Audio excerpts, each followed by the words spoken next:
The nervous system of a CEO is very unique. On a day-to-day basis, how do you feel as the leader of your company, as the CEO, the founder? How do you feel in your body? Do you feel a rush of anxiety, like you always have something else to do? There's always something more. There's something to perfect. There's something to handle. This constant momentum towards the future and the responsibility and the weight of that going well is a silent killer. And the thing is that people, those of us who are in leadership positions, suffer silently. Nobody wants to hear or see. Unconsciously, they're going to block out the fact that you too are a human being, that you also have needs, that you're also affected by things. And oftentimes, those of us who are compassionate and we're in this work for a reason, we can get caught up in this pressure so much that it makes us sick because we cannot separate ourselves from a business. And when we're thinking about business in the future, if you want to survive the next 5 years in business, 10 years, while our society is going through a major shift, a major collective change in how we do business and what the people, our employees, our teams are willing to tolerate from us, and how we ourselves are no longer willing to sacrifice our own well-being to be in business, no longer something we're willing to do. So let's talk about the nervous system and how to support your nervous system so that it can come into coherence with your business, so that you come from a place of harmony and you're not having to forget that you're not a robot, that you are indeed a human being too. Let's get into it. Two important things to notice here. From my days as a therapist and my master's in counseling psych, no matter all of the techniques that we could have to use, to implement, it's not about the techniques, it's about rapport. Do we have rapport? Do we have a relationship with those that we're around? That's what matters the most. That's what brings change and personal development of our teams along. And having this rapport means that we must be able to bond with our teammates, with those who we work with every day. And this idea of being a leader in our environment, in our business, can oftentimes lead us to believe, especially in America, that this identity as a leader means that we're in this hierarchy above those we're leading. And this is the old paradigm that is dying. We must extract that value, that assumption from how we do business and how we carry ourselves in our business every day. Because it's part of that silent pressure that we're feeling that will lead to burnout. To have a balanced nervous system throughout your day requires presence and self-awareness, and it requires that you don't abandon who you are to be that leader.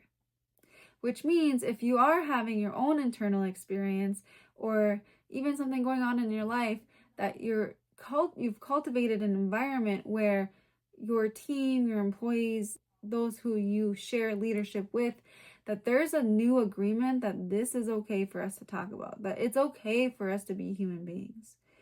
And this is how I help businesses, and this is how I will help you in your business.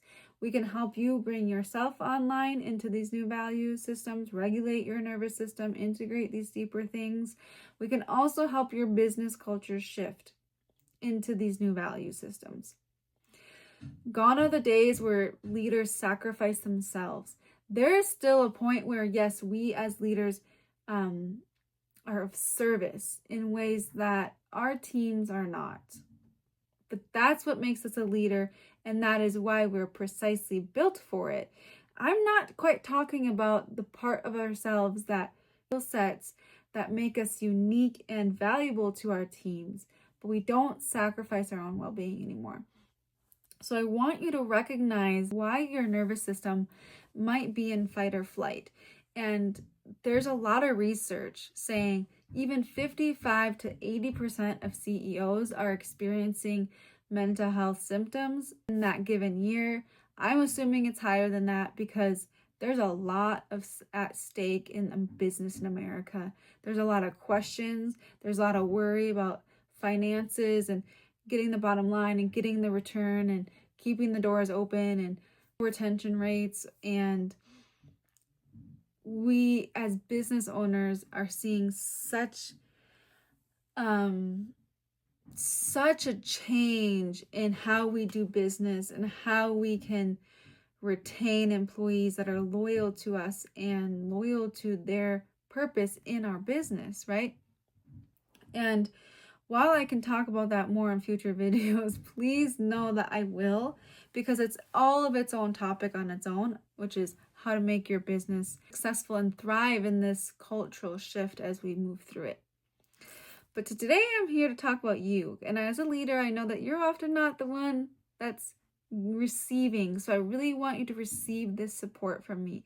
As leaders, as those of us who are doing the hardest work at the highest level, we need those who understand us. I could talk about this also as a healer. You need a healer. I speak to practitioners who are doing the work instead of doing the client care myself, because there's a special heart and mission and psyche of us who are holding it all, who are doing it all, who are holding the energy. I'm here to help make sure that that burden doesn't burn you out, that the responsibility feels comfortable because it's aligned with your truth and it doesn't require your self-sacrifice. This also requires energetic mastery, and that itself is what we can talk about in this video to avoid burnout. Second thing is that in my holistic studies tells me no matter what techniques you can do, even in Ayurvedic medicine from India, no matter all of the tips and tricks that a practitioner could give you, the most important thing, especially for women, but also for men, is that you manage your stress. Why is that? Because stress management is the first domino in the line that will hit down all the other dominoes in your life. Your well-being, your long-term longevity, psyche, your health, your wellness, your relationships, your marriage, your family, everything. And we're not here waiting until all those dominoes fall and you're in a crisis before you become well-resourced as the leader. Okay. What happens first when we experience stress? First, cortisol spikes. What happens when cortisol spikes?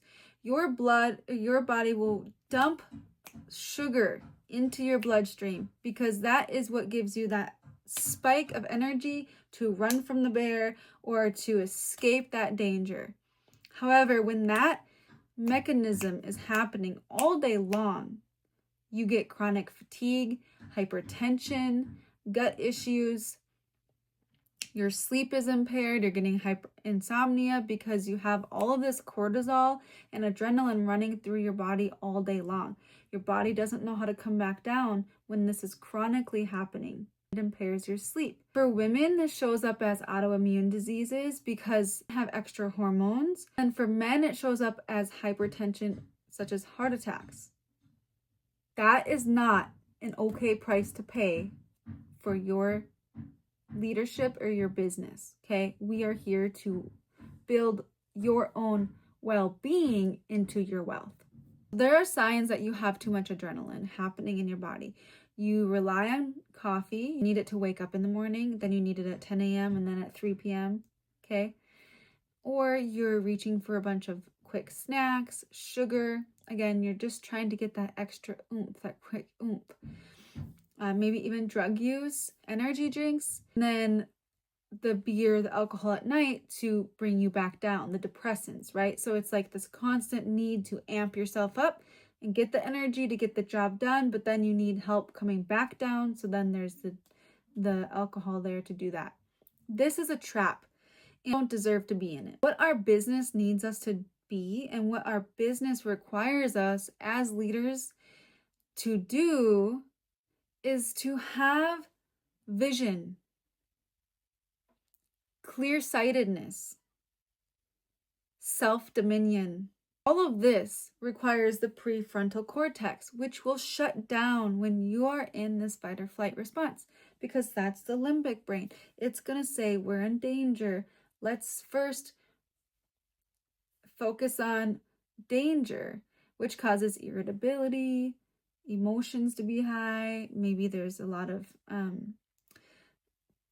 conflict happening in the office, or just not like you feel like you're always about to go over the edge. Like, oh, if one more problem comes in, one more person comes in and knocks on my door with a problem, I'm gonna lose it, right? Like, these are signs that you're living in adrenaline, and I'm so glad you're here watching this video. Women, to feel relaxed, to get that insight, to reduce the stress hormones, they need oxytocin. We need oxytocin. What helps a woman to release oxytocin? Rest, relaxation, bonding with other women, a massage, warmth, comfort. Those are really the traditional things that help a woman release oxytocin.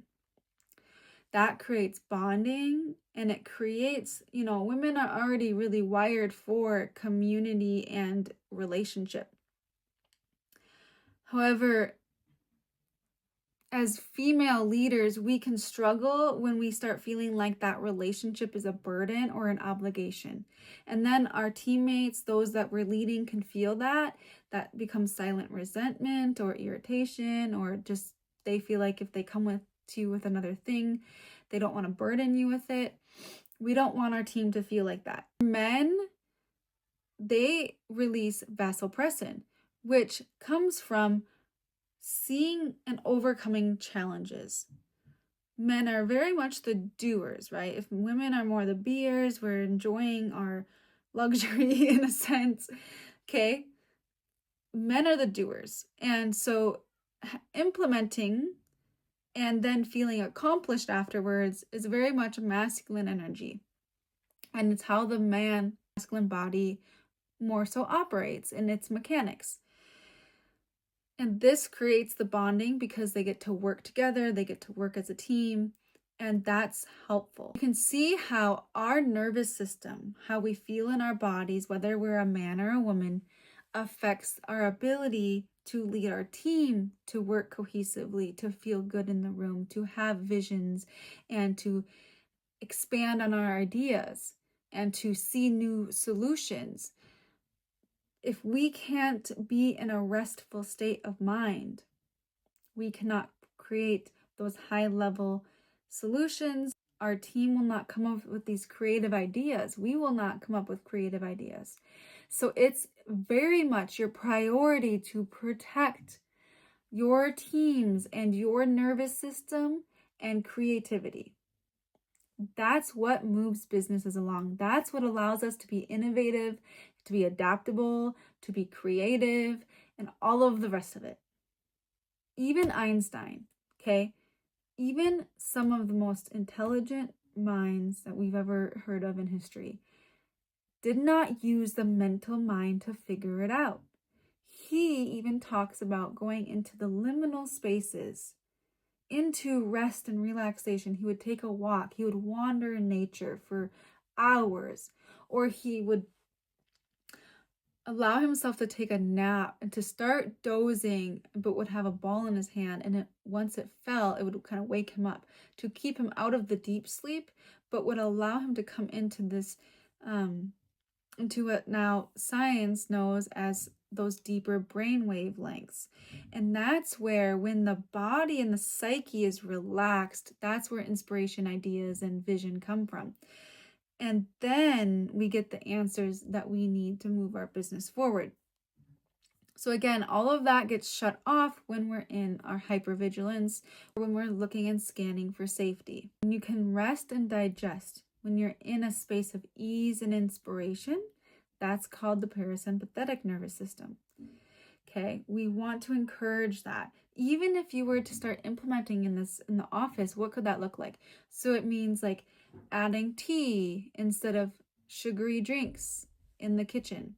It means having extra time where people can take moments of rest throughout the day. The 15-minute break, no. The brain can actually only focus super well for 15 minutes. Maybe 45 if you really want to, if somebody's really passionate about what they're doing and they feel aligned and driven towards it from their own source of excitement, sure, we can do 45 minutes. But then we need an activity, a break, or whatever to shut that off, tune out for a minute, rejuvenate the mind, calm the nervous system, and then we can come back. Also mean that you really do allow your employees and yourself to work more from a space of inner knowing and trusting, to work from a place of, this is my energy for today. This is how I'm feeling today. So I'm going to work on certain projects or certain tasks when I'm feeling this way. And then I have other days for when I'm feeling this way. We just need to understand the mind a little bit better. Well, I'm here to remind you that you don't have to sacrifice your well-being for your business. And that as a CEO, you very much deserve the support and your own container for when you need to recalibrate to your own well-being so that you can guide your team the best. If you've recognized yourself in what we've talked about today, you're ready to fix the mechanics of what your body is doing, because it's a habit. You haven't morally failed at this, okay? This isn't some kind of big, large deficit. I help people go in and recalibrate to their own unique genius and to their nervous system and all of this within my mentorship. And I'll talk to you soon.